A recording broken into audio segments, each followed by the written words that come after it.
Good evening सभी साथियों को। इकोनॉमिक्स में आज हम और आगे बढ़ रहे हैं और बात कर रहे हैं G20 देशों की। ठीक है, तो नेक्स्ट हेडिंग लिखेंगे G20। G20 का मतलब क्या है इसको भी समझ लेना कि 20 औद्योगिक एवं विकासशील देशों का एक संगठन है जिसे G20 के नाम से जाना जाता है। तो अगली हेडिंग लिखेंगे G20। G20 20 औद्योगिक एवं विकासशील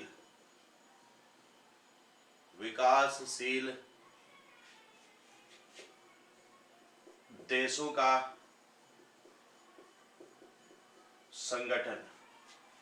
20 औद्योगिक और जो विकासशील देश है उनका एक संगठन है जिसे G20 के नाम से जाना जाता है। तो हेडिंग लिखेंगे G20 20 औद्योगिक एवं विकासशील देशों का संगठन।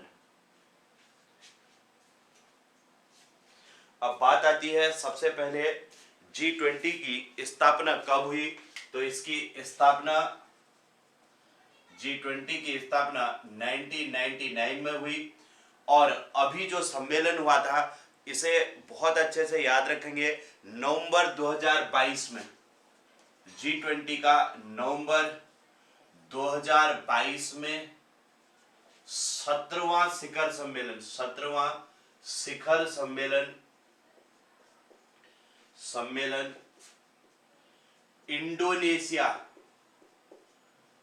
इंडोनेशिया के बाली में हुआ। इसको ध्यान रखेंगे, इंडोनेशिया का बाली द्वीप है और यहां पर ये इसका सम्मेलन हुआ था और इसमें प्रधानमंत्री नरेंद्र मोदी को 18वें शिखर सम्मेलन की अध्यक्षता दी गई थी यहां पर। तो इसका 18वां शिखर सम्मेलन G20 का 18वां शिखर सम्मेलन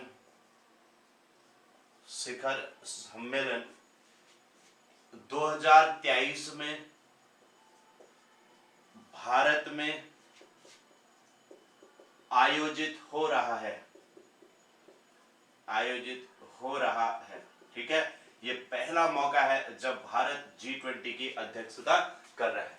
तो इसके लिए भारत के लिए एक बहुत बड़े गर्व की बात है कि G20 की भारत अध्यक्षता कर रहा है। ठीक है, इसमें ये 20 औद्योगिक और विकासशील देशों का एक संगठन है जिसे G20 के नाम से जाना जाता है। 20 देश हैं, औद्योगिक भी है और विकासशील भी। इसमें अमेरिका, ब्रिटेन जैसे देश भी है और भारत भी इसका सदस्य है। इसको आप लोग ध्यान रखेंगे। अब बात करते हैं इसके बाद संयुक्त राष्ट्र संघ। नेक्स्ट आता है संयुक्त राष्ट्र संघ या यूएनओ जिसको कहा जाता है। ठीक है, तो सभी लोग एक बार फिर से सुन लेना। G20 का मतलब है 20 औद्योगिक एवं विकासशील देशों का संगठन। इसकी स्थापना 1999 में हुई। नवंबर 2022 में इसका 17वां शिखर सम्मेलन इंडोनेशिया के बाली में हुआ और 18वां शिखर सम्मेलन 2023 में भारत में आयोजित हो रहा है। अब हम बात कर रहे हैं दूसरे संयुक्त राष्ट्र संघ की बात कर रहे हैं। यूएनओ इसे कहा जाता है, यूनाइटेड नेशन ऑर्गेनाइजेशन। यूएनओ का मतलब हो गया यूनाइटेड नेशन ऑर्गेनाइजेशन। इसकी सबसे पहले यहां पर बात आती है कि यूएनओ की स्थापना कब हुई। तो 24 अक्टूबर 1945 को इसकी स्थापना हुई थी। 24 अक्टूबर 1945 को इसकी स्थापना हुई और इसका मुख्यालय कहां है ये याद रखेंगे। मुख्यालय न्यूयॉर्क में स्थित है। न्यूयॉर्क, जैसे हमने वर्ल्ड बैंक और आईएमएफ की बात की थी वहां पर हमने वॉशिंगटन डीसी कहा था, उनके दोनों के जो मुख्यालय था। लेकिन संयुक्त राष्ट्र संघ का जो मुख्यालय है ये अमेरिका के न्यूयॉर्क में स्थित है। ठीक है, तो इसको बहुत अच्छे से उन दोनों के भी और इसके भी मुख्यालय बहुत इंपॉर्टेंट होते हैं। अक्सर इनके मुख्यालयों से क्वेश्चन पूछे जाते हैं। अब बात आती है इसके सदस्य देश कितने हैं ये सदस्य देश भी तीनों के ही आपने बहुत अच्छे से याद रखने हैं। इसके सदस्य देश है 193 और इसका अंतिम सदस्य देश जो है दक्षिणी सूडान। अंतिम सदस्य कौन सा देश बना? अंतिम सदस्य देश दक्षिणी सूडान बना। यह भी इंपॉर्टेंट हो जाता है। दक्षिणी सूडान इसका सबसे अंतिम देश बना था जो इसमें शामिल हुआ और ये 2011 में शामिल हुआ था। 2011 में इसमें शामिल हो गया था। ठीक है, तो ये इसकी इंपॉर्टेंट बातें हैं। अब इसकी भाषाएं कौन सी हैं? तो इसमें यूएनओ ने 6 भाषाओं को अपनी राजभाषा स्वीकार किया है। भाषाएं तो लिख लेना, यूएनओ ने 6 भाषाओं को अपनी राजभाषा स्वीकार किया है। राजभाषा स्वीकार किया है। इंपॉर्टेंट है, कितनी भाषाओं को अपनी राजभाषा स्वीकार किया है? तो 6 भाषाओं को अपनी राजभाषा स्वीकार किया है। इसमें देखो अंग्रेजी सिंपल सी बात है, अंग्रेजी होगी। इसके अलावा रूसी भी है, इसमें अंग्रेजी है, अंग्रेजी। दूसरा रूस की जो भाषा है ये भी है और तीसरा फ्रेंच भाषा भी है, क्योंकि फ्रांस भी इसका इंपॉर्टेंट सदस्यों में से एक होता है। तो फ्रेंच भाषा होगी और फ्रांसीसी लिख लेंगे, फ्रांसीसी भाषा। और इसके अतिरिक्त इसमें एक स्पेनिश भाषा भी है और चाइनीज भाषा भी है। स्पेनी भाषा और चीनी भाषा भी इसमें शामिल की गई है और छठा अरबी भाषा भी इसमें शामिल की गई है। 6 भाषाओं को इन्होंने अपनी राजभाषा स्वीकार किया है। ठीक है, और इसका जो संचालन होता है, कार्य किस भाषा में संचालन होता है? तो संचालन इसका एक तो अंग्रेजी में होता है, अंग्रेजी और फ्रेंच भाषा में होता है, अंग्रेजी और फ्रेंच में। ठीक है, अंग्रेजी और फ्रेंच भाषा में इसका संचालन होता है। क्लियर हो गया? अब बात आती है कि यूएनओ का उद्देश्य क्या है, किस चीज के लिए यूएनओ का निर्माण किया गया? तो कहा जाता है कि यूएनओ अपने उद्देश्यों में खरा नहीं उतरा है, इसलिए ऐसे संगठन को की कोई आवश्यकता नहीं है, क्योंकि जब भी जहां पर इसकी जरूरत होती है वहां पर ये खरा नहीं उतरता है। और इसका उद्देश्य है अंतर्राष्ट्रीय सुरक्षा, आर्थिक विकास, सामाजिक विकास, मानवाधिकार तथा विश्व शांति के लिए काम करना। ये तो यूएनओ का उद्देश्य था। लेकिन जैसे अभी अगर करंट में देखें, वहां पर यूक्रेन और रूस के बीच जो युद्ध चल रहा है, अब 1 साल हो जाता है इनको युद्ध करते हुए, और पूरी तरीके से यूक्रेन में लाखों की संख्या में जो नागरिक वहां बसते होंगे, आज उनकी स्थिति कैसी होगी उसको हम लोग समझ नहीं सकते कि किस बुरे दौर से वो लोग गुजर रहे होंगे, है ना। लेकिन यूएनओ का उद्देश्य जो था अंतर्राष्ट्रीय शांति व्यवस्था को बनाए रखना, तो उसने कभी भी इस चीज के लिए पहले से किसी देशों को आगाह नहीं किया कि भाई स्थितियां ऐसी आने वाली है तो इनको थोड़ा सा इस पर कंट्रोल किया जाए, और नहीं उस पर कंट्रोल नियंत्रण करने का वो कोई काम कर पा रहा है। ठीक है, तो ऐसे संगठन की हमें किस चीज के लिए जरूरत थी, इस पर बार बार प्रश्न चिन्ह लगता है। तो उद्देश्य क्या है? आंतरिक अंतर्राष्ट्रीय सुरक्षा। उद्देश्य लिख लेना, उद्देश्य अंतर्राष्ट्रीय सुरक्षा, अंतर्राष्ट्रीय सुरक्षा, आर्थिक विकास, सामाजिक विकास, आर्थिक विकास, सामाजिक विकास, सामाजिक विकास, और इसके अलावा मानवाधिकार तथा विश्व शांति के लिए काम करना। मानवाधिकार, विश्व शांति के लिए काम करना, विश्व शांति के लिए काम, ये इसका उद्देश्य था। जिस उद्देश्य के लिए ये बनाया गया विशेषकर से, उस उद्देश्य पर ये खरा नहीं उतर पा रहा है। ठीक है, तो ये बातें इसमें इतना है, इसको समझना। फिर इसके अंग कौन कौन से हैं उन पर हम चर्चा करते हैं। नेक्स्ट हेडिंग लिखेंगे यूएनओ के अंग। यूएनओ के अंग, और इसमें सबसे पहली बात लिखेंगे कि यूएनओ के 6 अंग होते हैं। 6 अंग हैं। कितने अंग हैं? तो 6 अंग हैं। अब देखो, जैसे सरकार के अंग होते हैं, सरकार के हमने 3 अंग पढ़े थे पॉलिटिकल में। एक होता है कार्यपालिका, एक होता है विधायिका और एक होती है न्यायपालिका। ये 3 अंग हमने जिस तरीके से पढ़े थे, सबसे पहले तो ये उसी तरीके से इसमें 3 अंग ये होते हैं। फिर उसके बाद 4, 5 और छठा अंग भी इसमें होता है। ठीक है। सबसे पहली चीज, इसमें एक महासभा होती है, महासभा। दूसरा होता है सुरक्षा परिषद, सुरक्षा परिषद। तीसरा होता है अंतर्राष्ट्रीय, अंतर्राष्ट्रीय न्यायालय, न्यायालय। तीसरा स्तंभ क्या होता है? अंतर्राष्ट्रीय न्यायालय। अब देखो, महासभा, सुरक्षा परिषद और अंतर्राष्ट्रीय न्यायालय, तो 3 पोर्शन ये हो गए। इसे यह विधायिका की तरह से होता है। यह क्या होती है? विधायिका, या इसकी संसद जैसे होती है। और ये क्या होती है? कार्यपालिका। विधायिका, कार्यपालिका। ठीक है। और ये क्या होती है? न्यायपालिका, न्यायपालिका। तो 3 स्तंभ तो ये हो गए, सबके समझ में आगे होंगे। विधायिका, कार्यपालिका, न्यायपालिका सब जानते हैं। उसी तरीके से इसके भी ये 3 स्तंभ है।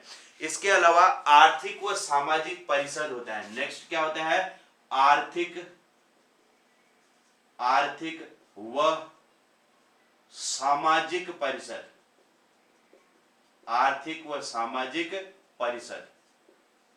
ये नंबर 4 हो गया, आर्थिक व सामाजिक परिषद। नंबर 5 होता है प्रन्यास परिषद। प्रन्यास परिषद कहते हैं 5वें स्तंभ को, प्रन्यास परिषद। ठीक है, प्रन्यास परिषद। और लास्ट इसमें एक और होता है जिसे हम कहते हैं सचिवालय। नंबर 6 होता है सचिवालय, सचिवालय।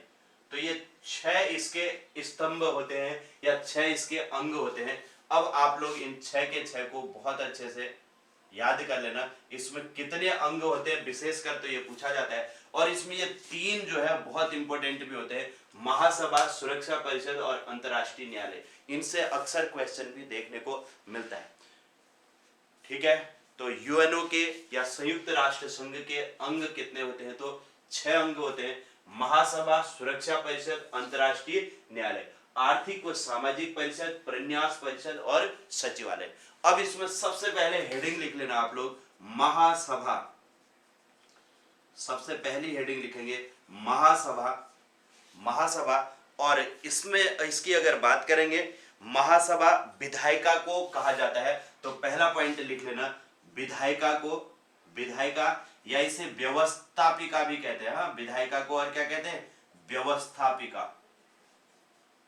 व्यवस्थापिका को महासभा कहा जाता है, महासभा कहा जाता है। ठीक है। मतलब जिस तरीके से विधायिका होती है हमारे यहाँ, विधायिका संसद को कहते हैं ना, तो वैसे ही यहाँ पर क्या होती है? महासभा होती है। और दूसरी बात, महासभा को विश्व की लघु संसद भी कहा जाता है। यह क्वेश्चन अक्सर पूछा जाता है कि विश्व की लघु संसद किसे कहा जाता है? तो महासभा को कहते हैं। लघु संसद मतलब छोटी संसद। ठीक है। तो महासभा को विश्व की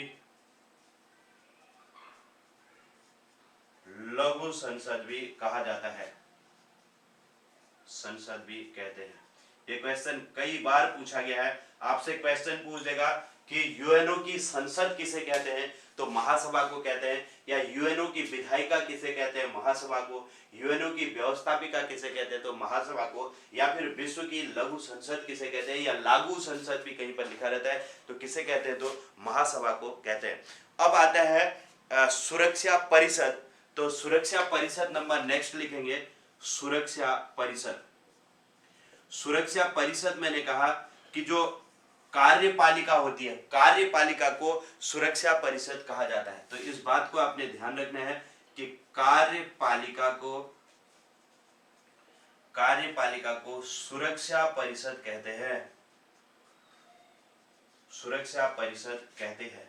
तो विधायिका कार्यपालिका आपने पढ़ रखा है, उसी तरीके से यहाँ पर भी कार्यपालिका है, उसे सुरक्षा परिषद कहते हैं। और कार्यपालिका को, इसकी जो सुरक्षा परिषद होती है, इसे विश्व का पुलिसमैन कहते हैं। देखो, जैसे विश्व की लघु संसद इसे कहा था, वैसे ही सुरक्षा परिषद को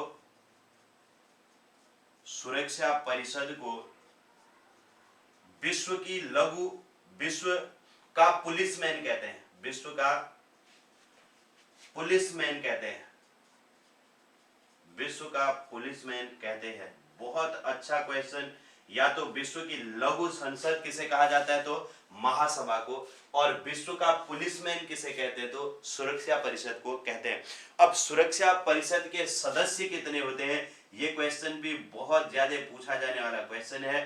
15 सदस्य होते हैं, जिसमें से 5 तो स्थायी होते हैं, लेकिन 10 अस्थायी होते हैं। 5 स्थायी सदस्य हैं, स्थायी सदस्य। और भारत हमेशा कई सालों से इसकी मांग करते आया है कि भारत को इसका स्थायी सदस्य बनाया जाना चाहिए। और 10 जो है अस्थायी सदस्य है, अस्थायी सदस्य।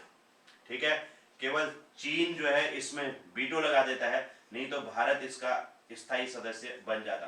चीन की वजह से ये मामला रुका हुआ है, और अमेरिका भी लगातार भारत का समर्थन कर रहा है इसके लिए, और रशिया करता ही है, फ्रांस भी इसके लिए समर्थन करता है, जर्मनी भी समर्थन करता है। लेकिन अगर जो स्थायी सदस्य है उनने अगर वीटो लगा दिया, अगर स्थायी में से कोई एक भी सदस्य इसमें रोक लगाता है, तो फिर उसमें अन्य देश उसमें शामिल नहीं हो सकते। इसमें देखो, अमेरिका है, चीन है, ब्रिटेन है, फ्रांस है, रूस है, ये स्थायी सदस्य कौन कौन है, ये क्वेश्चन भी इंपॉर्टेंट हो जाता है, ये याद रखना है। इसमें अमेरिका भी इसका स्थायी सदस्य होगा ही होगा, सिंपल सी बात है। चीन भी होगा, फ्रांस भी होगा, और ब्रिटेन भी होगा, ब्रिटेन हो गया, और रूस भी इसका स्थायी सदस्य होगा। ठीक है, तो टोटल इसमें 5 सदस्य ऐसे हैं जो इसके स्थायी सदस्य हैं। तो इतने पॉइंट आप इसके बारे में लिखिए। और फिर आर्थिक व सामाजिक परिषद में तो कोई खास इसमें कुछ लिखने की आपको जरूरत नहीं है, प्रन्यास परिषद में भी कुछ खास लिखने की जरूरत नहीं है। अब आपको अंतर्राष्ट्रीय न्यायालय के बारे में, पहले हम इसके बारे में लिखेंगे, नेक्स्ट हेडिंग लिखेंगे आप अंतर्राष्ट्रीय न्यायालय। इसको जल्दी कंप्लीट करो और अगली हेडिंग लिखो अंतर्राष्ट्रीय न्यायालय।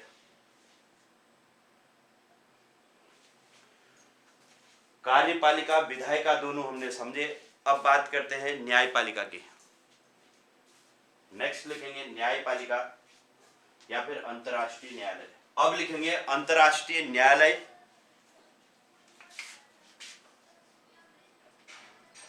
अंतर्राष्ट्रीय न्यायालय बहुत इंपॉर्टेंट है, इससे एक क्वेश्चन आपने अक्सर देखा होगा कि अंतर्राष्ट्रीय न्यायालय का मुख्यालय कहाँ है, ये क्वेश्चन कई बार पूछा गया है।